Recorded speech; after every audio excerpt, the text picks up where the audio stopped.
death in the making. The casings of rockets are forged here, painted, then filled with explosives.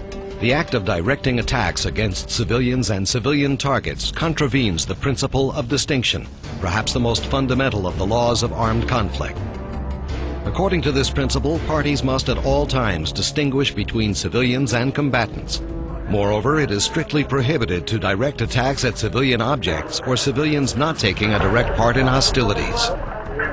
Hamas indeed distinguishes between civilians and combatants, but rather than avoiding civilians, it focuses its rocket fire at towns and cities in southern Israel with the aim of causing death, injury, and destruction, and sowing terror among Israeli civilians.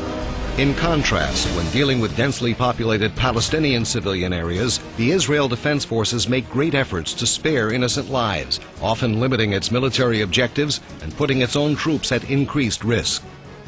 The IDF uses several methods in order to allow innocent bystanders to evacuate targeted areas. It provides advance notification by airdropping printed warnings.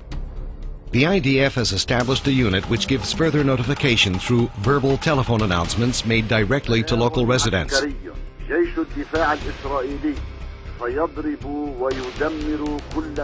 It also sends text messages directly to mobile telephones.